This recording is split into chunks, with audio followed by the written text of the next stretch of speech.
This is Jason Protheroe. His family today are making an amateur video to create public awareness of the shooting death of their son, Jason Protheroe, by Queensland Police Officer Thomas Hess. As Jason's family face another birthday without him, the emotions still run high, and their quest to find the truth remains as strong as ever. Steve Protheroe, Jason's father, has written about a few very brief parts of the investigation. He will read these for you soon. As we are wary of time, he will read them straight from the computer screen. The family could speak for days about all they have been through, but they are trying to keep this brief. As you watch this video, we ask you of one question. If this was a member of the public that shot Jason Protheroe, they would be on trial for murder right now, having to prove their innocence. So why is Police Officer Thomas Hess not treated as any other member of the public would be, and facing an independent jury to hand down a verdict? The family wonders if this was the son of Michael Barnes, the Queensland State Coroner, would it have gone to trial? The family has been accused of saying this is a police cover-up, which the family denies ever publicly saying. But since Ian Levers has publicly suggested this during a radio interview on ABC 612 on August 30, 2012, the family does ask for the public's opinion as to whether this has been a cover-up or not. Please leave any comments you wish to, and please share this with as many people as you possibly can. Jason's family really needs the support of the public to find the truth in their quest. Hi, my name's Steve Protheroe. My son Jason was shot twice in the back and killed by Queensland Police Officer Thomas Hess on the 17th of April 2012. He was declared deceased at 12:35 p.m. that day. On Wednesday the 9th of October, Jason would have celebrated his 38th birthday. What I'm about to show you is a small snippet of the events that took place from the time my son was killed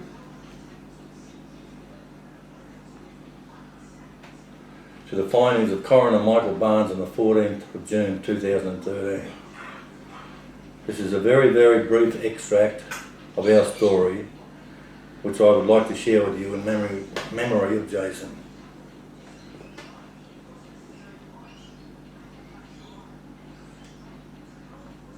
This is what Queensland Police Union President Ian Levers and the Police Commissioner at the time, Bob Atkinson, was telling media that afternoon. Have a listen. And as I said, worked on him 45 minutes when he was pronounced dead. Where was he shot? Look, on the lower abdomen and the lower upper side of the chest. What sort of weapon did the man have? All I know, it was a firearm that was produced at police, and it happened. As we know, what occurred earlier today, just before lunch, very importantly, is as we know that when the two detectives were leaving the house via the back door, as they've walked out to their left, they've observed a male person, 36 years of age, that we know, at the side of the house, who had dropped a water bottle, then produced a firearm from his waist and pointed it directly at the two detectives. Both detectives then ran for cover, one detective running around the side of the house, the other detective running into the carport where he was cornered. That detective then produced his firearm. He had nowhere to go when the man, 36 years of age, hunted the police officer, walked around, pointed a loaded semi-automatic pistol at the police officer, when the police officer had no choice but to use his firearm to defend his own life. At around midday today, two detectives went to a house at Bracken Ridge in relation to a criminal investigation. As a result, that inquiry, they were approached by a male person in his 30s. One of the detectives at least has fired a number of shots, we believe approximately 4. At least one of those shots has struck the male person. They were there to see in the upper chest area, and that person is now deceased. This is the early stages of this matter, and at this stage we believe that the officers acted in self-defence, but of course that has to be the subject of a full investigation, which at this stage is being conducted by the Ethical Standards Command. The Crime and Misconduct Commission have been advised, the State Coroner has been advised, and the State Coroner has a representative at the scene. The real truth is, within minutes, the police were aware that Jason had been shot in the back of his body as advised by Officer Hess in his O call. Shortly after, the ballistics officer, Brett Niara, looked at the alleged weapon Jason was allegedly in possession of and conceded it was a toy replica pistol not capable of being fired. 2 days after Jason was killed, we attended the John Tong Centre to view his body. At this meeting we were informed that not only did Jason not have a fully loaded semi-automatic pistol, but also he was shot twice in the back of his body, not in the chest and abdomen as reported by Ian Leavers, Queensland Police Union President, and to a less extent Bob Atkinson, who was the then Commissioner of Police.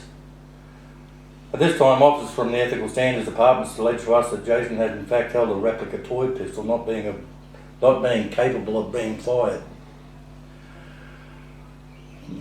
Approximately 4 months later, the official autopsy report was released and Channel 9 News did a story that night.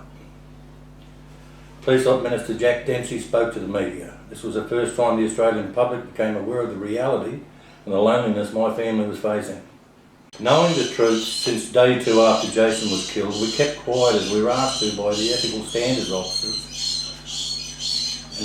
and said that we may take the evidence if we spoke up. Tonight, police shooting bombshell. We have exclusive new evidence about how a Brackenridge man was killed in his backyard. They said it was self-defence, but we have the autopsy that shows he was shot in the back. Is 9 News Queensland. Good evening. There's an explosive development in the case of a petty car thief gunned down in a Brisbane backyard. Police who shot him claimed it was a case of kill or be killed, but the autopsy reveals their victim was shot in the back. 36-year-old Jason Protheroe was a small-time crook and drug addict with an 18-year history of getting into trouble with police. But it ended in April when 2 detectives went to question him about a stolen car, and he was shot dead, officially, an open and shut case. At this stage, we believe that the officers acted in self-defence. Worse, some said, the police were hunted down. The police officer had nowhere to go.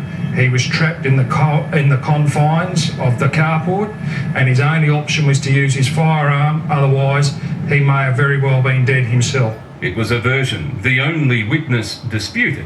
Pulled his pockets out of his pants to show he had nothing. And his parents could never accept. I now know the case is simply this. My son was shot twice in the back.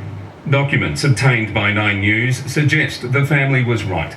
The autopsy, performed the next morning and made available only now, reveals 2 gunshot wounds, the first from the outer back of the upper arm, the second on the right lower back.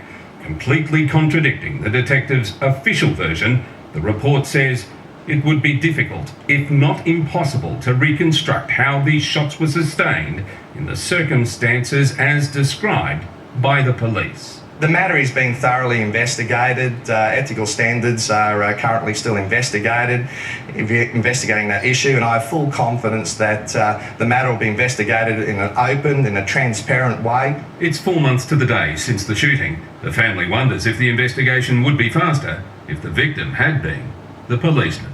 Well, we're not after sympathy from anyone. We're simply after justice for our son. If that's too much to ask for, then I guess we really are in a bad place.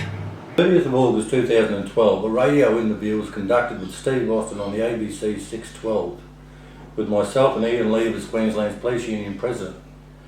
This was the first time, in fact, any member of the Queensland Police Force publicly acknowledged that the alleged weapon Jason was allegedly holding was a toy replica pistol.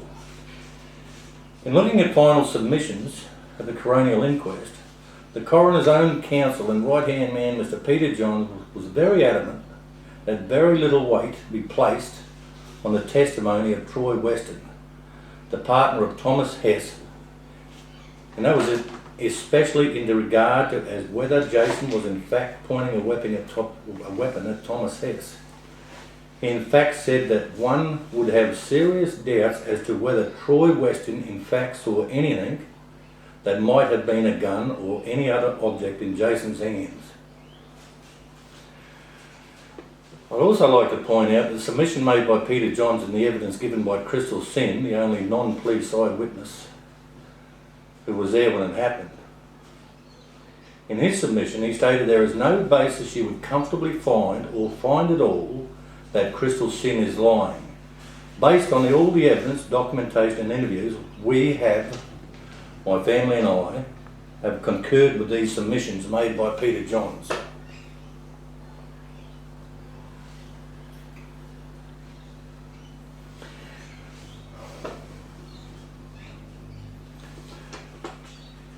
I'd also like to point out that on 19th of August 2013 we received a letter from the Crime and Misconduct Commission advising that the Chief Investigator from Ethical Standards in Jason's case, it was Inspector Mark Reed, is being investigated by Queensland Police Service after complaints made by myself regarding that he was untruthful in giving evidence at Jason's inquest. At this point I was also informed that he no longer works within the Ethical Standards Unit.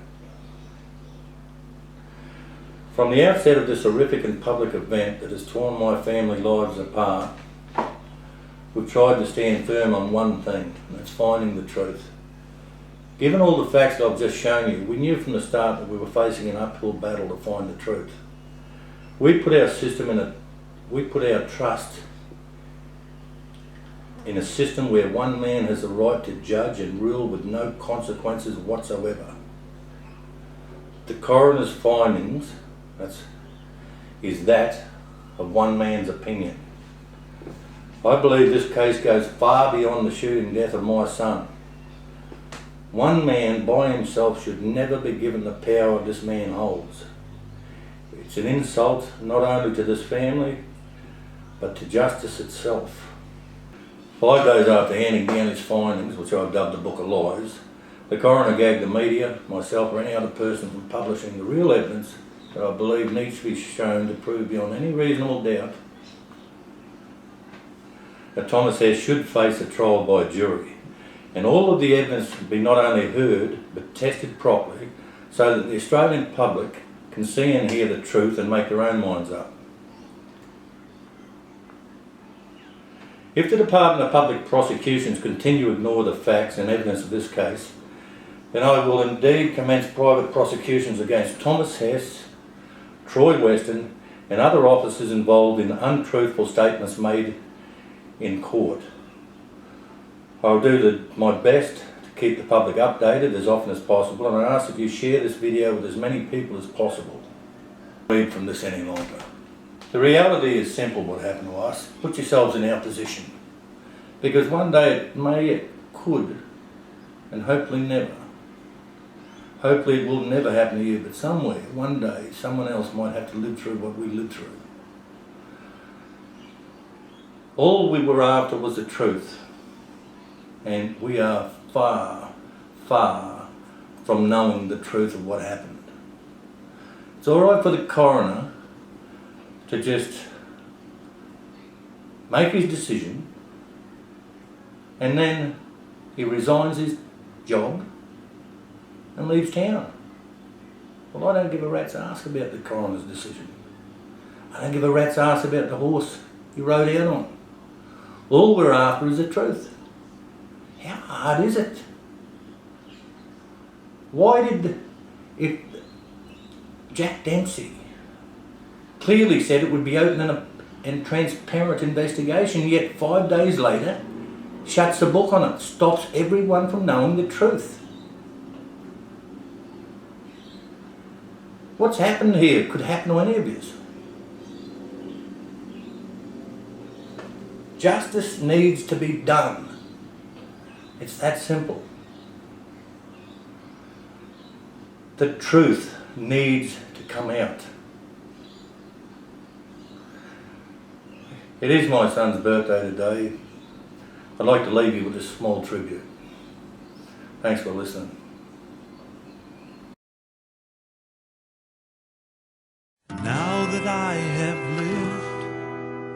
lifetime's worth of days. Finally I see the folly of my ways. So listen when I sing of the temptations of this world, fancy cars and needles, whiskey, flesh and pearl. And then in the end, it's family and friends, loving yourself, but not only yourself. It's about the good walk and the hard walk and the young girls you made cry. It's about making a little music every day till you die. It's a beautiful ride. A beautiful ride.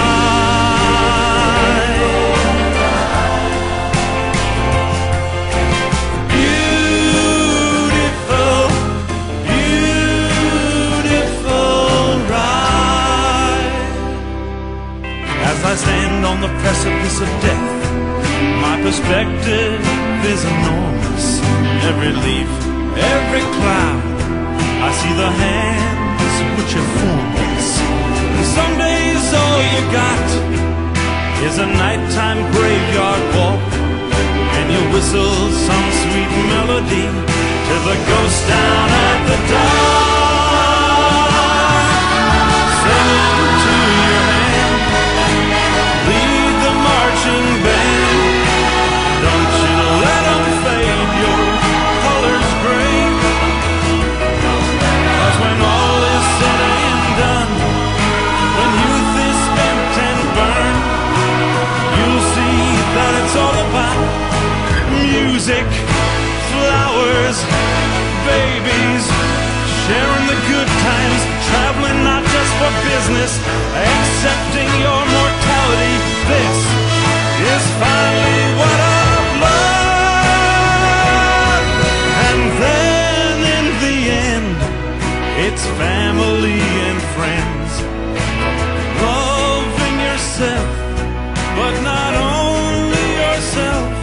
It's about the good walk and the hard walk and the young girls you've made cry. It's about making little music every day till you die. It's a beautiful ride.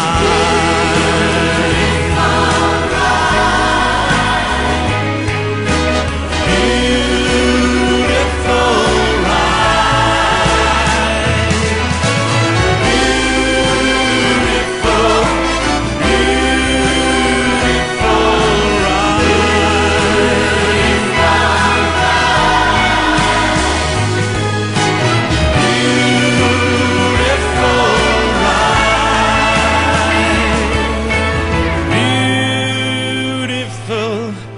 beautiful.